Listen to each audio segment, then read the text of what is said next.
You guys already know how much we love quiche, but this quiche is a little bit different. It's so unique looking, so pretty. We are gonna change up the recipe just a little bit because I think that I can make it a little bit better and tweak some things, but stay tuned, this looks so good. I'm starting off by doing this something a little bit different than the recipe calls for, just because I read through the comments and it seems as if you just place the bacon on top of this quiche, it doesn't get all the way done. So we are going to make this lattice structure before and just cook it on some parchment paper, but not all the way through, then place it on the pie dish when we're ready to bake it. So I'm just gonna put this in the oven and I don't know, let's say like 15 minutes or so on 400, and we're gonna see how far it bakes at that point. Okay friends, I have a pie crust recipe that I really love, so I made mine. Feel free to buy your pie crust if that's something that you prefer. We make a sourdough version and it's just really good.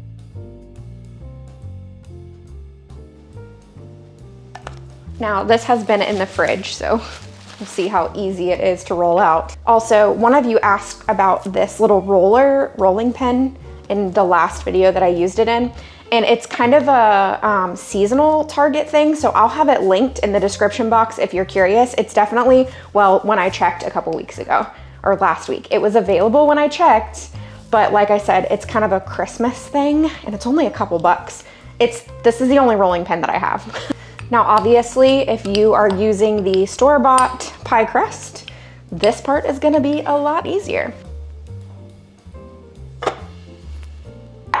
It's not perfect, but we aren't picky, it will do. I'm gonna let this bake for just a couple of minutes in the oven. My oven is lowering to 375 right now, but I'm gonna let this bake for just a couple of minutes before we end up baking it again with all the toppings in it. Also, if you go watch that other video, I have a tip for the extra little pie crust stuff. It's best to poke a few little holes so you've got some venting. Still might get some bubbles. If you have pie weights or dried beans, you can use those. I'm going to put this in the oven, let's say 10 minutes. Most quiches call for around 4 eggs. I usually prefer in between 5 and 6 eggs. I prefer them to have less milk than most call for, or like less heavy cream and more eggs. So I pretty much always adjust recipes. Feel free to do it however you want, but I think that we will do, oh, little shell. Always use your extra shell because it's the best at getting the shells. Now, the recipe that I have been using for this requires 2 cups of milk, but like I said, I always cut that down. And I'm actually gonna use some milk and some heavy cream because I do have another milk I could open, but I always feel like a heavy cream just gives it a little bit more richness. So we're gonna add some of that, and then I will need to open the other milk. If I had another heavy cream, I would fill it up all the way. If you have fresh parsley, I definitely suggest using that, but mine just really didn't look good. So we're gonna add in some dried parsley, and I'm going with around a tablespoon. If you're using fresh parsley, you wanna go with about 2 tablespoons. We definitely want to add salt. I'm adding a teaspoon of salt. You can add pepper. I actually don't have any of that right now, so we are skipping that. And let's just start to whisk all of this together. Add whatever flavors you love. I mean, that is such a great thing about quiche. There's this quiche that we love that I probably make once a month, and it makes 2 of them, so we end up freezing one. And it is eggs and rotel and cream cheese, y'all. It is so delicious. We love that one. You can buy frozen potatoes if you like. I actually had some potatoes that I went and shredded, so I wanted to just go ahead and use those, but you would want to use one of the 16-ounce bags of shredded potatoes. I need to make sure it's all gonna fit in my little quiche pan. Potatoes don't have a lot of flavor, obviously, so you may want to add, I think I am gonna add a little bit more salt. Some of you may think that that's excessive, and that's totally okay. You can skip that, but I think another ½ teaspoon of salt would be good just because of the potatoes. And we need to add in cheese, obviously. You can skip that if you don't like cheese or are dairy-free, but I mean, if you're dairy-free, you're probably not making a quiche, let's be real. So you need about 8 ounces of cheese. I'm gonna go with maybe a cup and a half or so. And this is the Kerrygold cheese. You guys know we shred it ourselves. Well, you guys ask for my cheese grater all the time. I have the link in my description box if you are curious. You can always check there. This was in the oven for 10 minutes. I think that's the perfect amount. Now we need to take our mixture here. I don't even know if all of it's gonna fit in there, to be honest, but we're just gonna do our best, okay? Oops, I'm making a mess, but that's not surprising. Okay, you guys know I did use extra eggs than what the recipe called for. I also have a bigger quiche dish that I chose not to use, so you could also do that. Let's just pour a little bit more, a little bit more. Let me show you how good this bacon lattice turned out. I'm really excited. So one of the comments on the blog was that the middle did not get done for people that tried it. So that's why I thought, let me just go ahead and try and make it up first. Then it's still gonna continue to cook. The edges might get a little bit done. This is experimental, but I love the idea of this. How neat is this gonna look on top of the quiche? We are going to take our lattice and just set it on the top here. Now, obviously, if you are not making it ahead, you're gonna have overlap. Your pieces of bacon will not have shrunken down like mine did. I'm actually gonna press it in a little bit because I thought it looked really pretty, kind of baked into it, but you would just form it around the edge.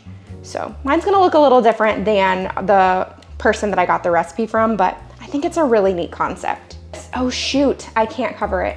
I was gonna cover this first with aluminum foil, but I can't because we are out of aluminum foil. We are going to put this in the oven and see how it goes. How about that? Okay, this is gonna go in for around 40 minutes and I will check it then. Okay, I am not going to taste test this yet because it's actually for tomorrow morning, but how cute is this? How good does it look? I love this one. Oh my goodness, it's so pretty. When you slice it, you see the bacon on the top and you see the potatoes in the middle. You guys, we got so excited about this one. I completely forgot to taste test it. And I actually made it before I went out of town. My husband called me while I was out of town and was like, that was the best quiche you've ever made. It was so good. When I came home, there was 2 pieces left. So we each got to have one and I completely forgot to taste test it for you. But it was delicious. This one is happening again. I totally forgot to film this before I started cleaning up. This is what all of the cinnamon rolls looked like. You guys, I have made this recipe 2 other times in the past. I have no idea why in the world it decided to come out like this. Fortunately, in my oven, I had the wreath on this cookie sheet. What is this called? Stone. But I also had this underneath it, so it caught all of the stuff that flowed off. This is the perfect example of a plan just not executing the way that you intended. I have this beautiful cinnamon roll thing that I was gonna make. I started it days ago, okay? Because when you make sourdough cinnamon rolls, they take a lot longer. You have to feed your starter. That has to grow. Then you have to make the dough. It has to sit for 24 hours. It's a whole process, okay? So I had planned to whole make these cinnamon rolls. I'll leave the recipe in the description box. I have made these 3 or 4 times in the past and they've turned out fine every time, but it didn't this time. So as you can see, these were a total botch job.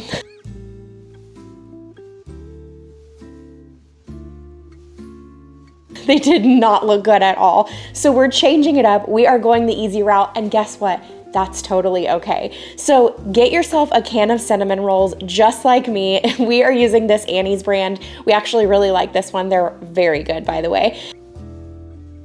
And we are gonna put these out on this stoneware dish that I have, and I'm trying to put them in somewhat of a circle so that they look more like a wreath shape.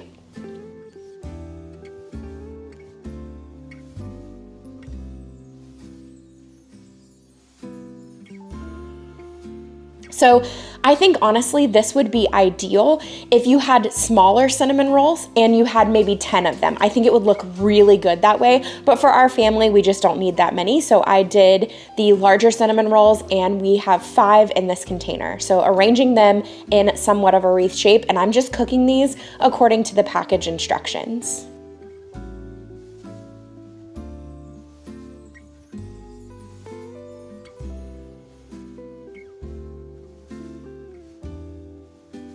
So my oven is preheated and these are gonna go in for about 18 minutes. I'm gonna watch them and make sure that they don't get overdone. One tip, if you're using stoneware, I don't know if yours is like mine, I really love my stoneware, but I always like to put a pan underneath it because over time, the things like that you're cooking kind of start to seep through that stone, and I feel like it gets on the bottom of my stove. So or the bottom of my oven. So that's kind of a tip that I have. I usually will put a pan underneath it to catch any of that stuff because it's a lot easier to clean a baking dish than it is your oven.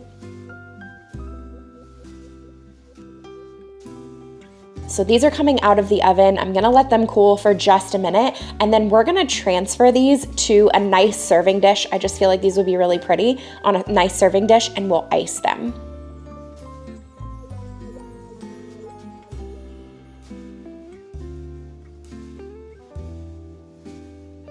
Pro tip here. This is the easiest way to cut a pomegranate. So if you've ever cut a pomegranate and you're like, what in the world? This is way too hard to do. You want to cut off the end where you have kind of like that knob on the end of the pomegranate.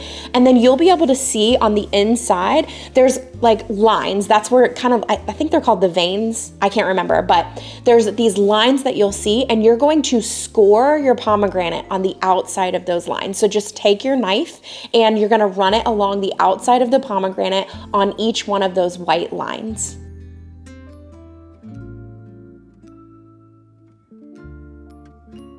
All right, once you've scored it, you can basically take both of your thumbs on the outside of the pomegranate and you're just gonna gently pull, and it is going to pop open, and you're gonna have access to all of those beautiful pomegranate seeds. Now, if you don't like pomegranates, that's totally fine. You could use cranberries and you're gonna get the same effect, but I think that this is really beautiful with that touch of pomegranate or cranberry, that touch of red on there to really call to the idea that this is a wreath shape.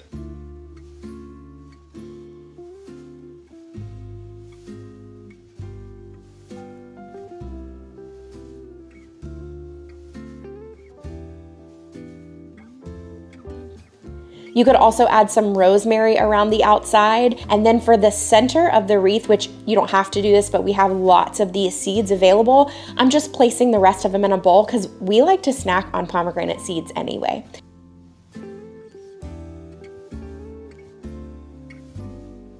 But look how beautiful this is. It is stunning. It is such a pretty presentation, and I feel like this is so pretty for Christmas morning. I love the way that this one looks, and I mean, obviously cinnamon rolls are delicious. I think the presentation of this one is just as good as the taste of the cinnamon rolls. So excited about this breakfast casserole, like so excited. I wish you could see my kitchen right now. I have all the things laid out just ready to go. We are making a Monte Cristo breakfast casserole. This is gonna be so perfect for Christmas morning.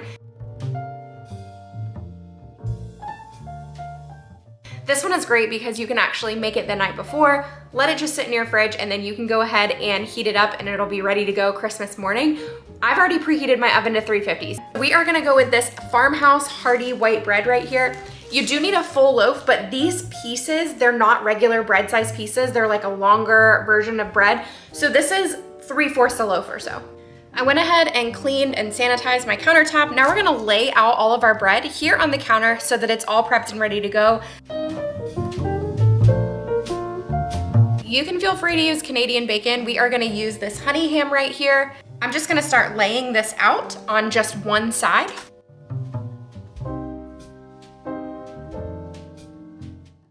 Okay, we also have Swiss cheese, so I'm gonna put Swiss cheese on top of each one of these.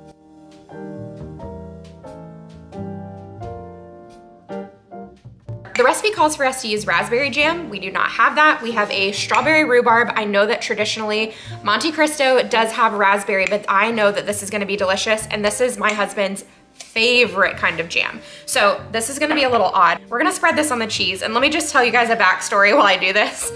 I remember watching a commercial one time where they were advertising mayonnaise, and they literally loaded up the sandwich and then put the mayonnaise and spread it over top of the turkey. And we laugh about it all the time. We're like, who does that? Who puts on the mayonnaise and doesn't just put it on directly on the bread? And then here I am on a YouTube video telling you guys to do it this way. All right, I had to make my own honey mustard, but we're gonna spread that over here on the other side that we don't have anything on. And we're gonna be kind of generous with this. Just make sure it has lots of good flavor. You need about 1/4 of a cup overall. All right, now we're gonna close up these sandwiches and we're gonna cut them into 4s.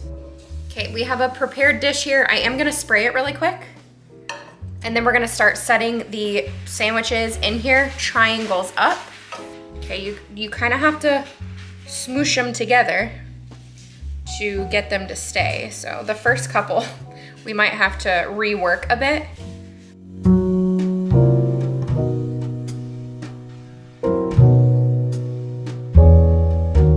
Next up, clean off the counter so that I can continue working.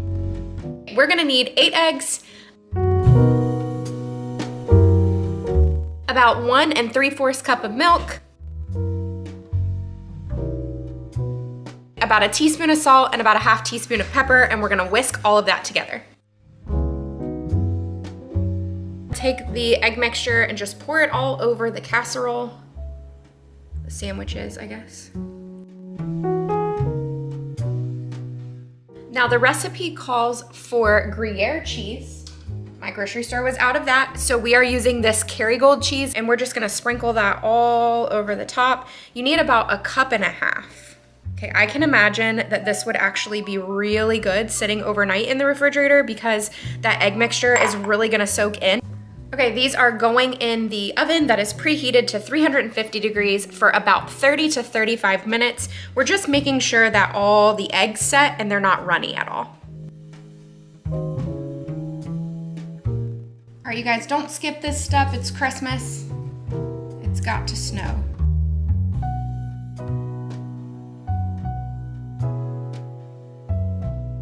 You can garnish with something like sage or rosemary just to add color. It just makes it pretty. I did garnish with a little bit of sage, but do not eat sage if it hasn't been cooked. It's disgusting. So this is only for looks. So we are serving ours with a little bit of that strawberry rhubarb jam on the side. If you have raspberry, you could definitely use that as well. If you have never tried breakfast enchiladas, they're so easy to make. You can put them in the refrigerator and leave them overnight and just throw them in the oven morning of. They're so easy and so good. We are going to make a half recipe of these enchiladas. So I need about 1 cup of shredded cheese. We're shredding our cheese with our cheese shredder here. We're also gonna need a 1/2 pound of sausage. So I'm just gonna brown that up in my skillet.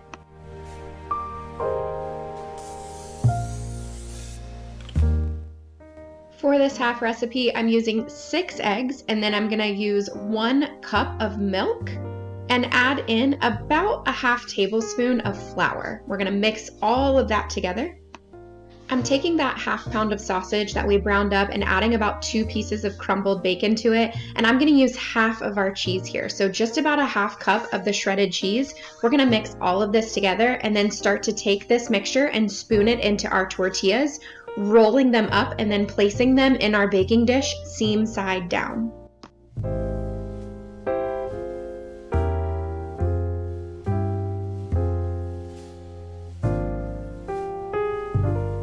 Take that egg mixture and pour it all over the top, and you can refrigerate this overnight, which is what we are going to do. So I'm just going to put some foil over it and put it in the refrigerator. It is the next morning and now we are ready to bake. So I'm removing the foil and I'm going to add the rest of the cheese. We have a 1/2 cup left and 2 more pieces of bacon that I'm just going to crumble on the top here.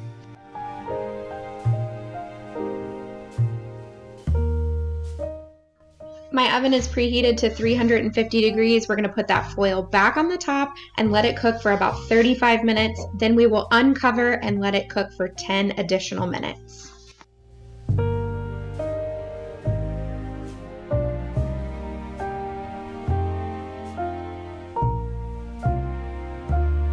These are so delicious and so easy to serve. These would be really great with some sour cream. My husband actually mentioned some sort of crema on the top, something like that. Very, very good.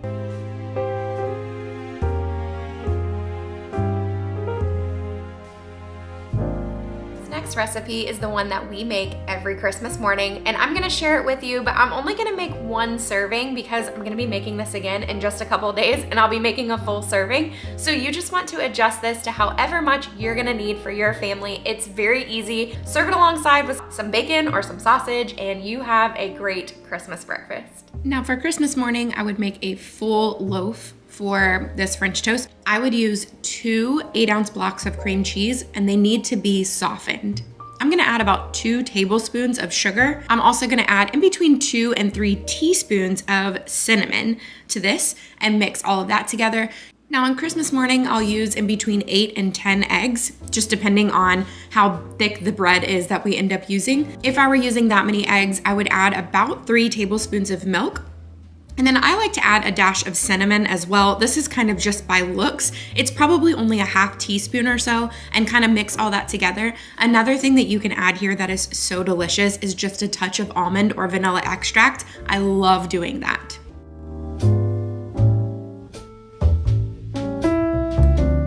Now for Christmas morning, our favorite type of bread for this is a brioche bread.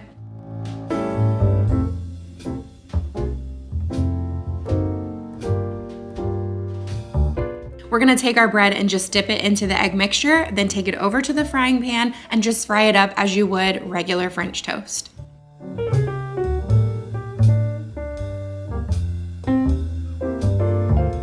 I love serving this alongside some bacon or some sausage. Sometimes we'll even have both. We might do that this year because I have one kid that really loves bacon and one kid that really loves sausage. So you could serve this alongside with whatever you want. Top that with a little bit of powdered sugar if you would like that, and then some syrup, and you have a Christmas morning breakfast that is so delicious.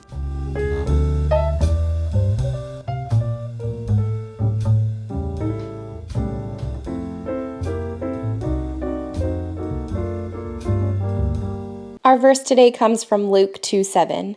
And she brought forth her firstborn son, wrapped him in swaddling clothes, and laid him in a manger, because there was no room for them in the inn. I hope that you guys have a very Merry Christmas and you enjoy these recipes that you could use for your Christmas brunch. If you need more inspiration, definitely check out the video above and you are going to get tons more.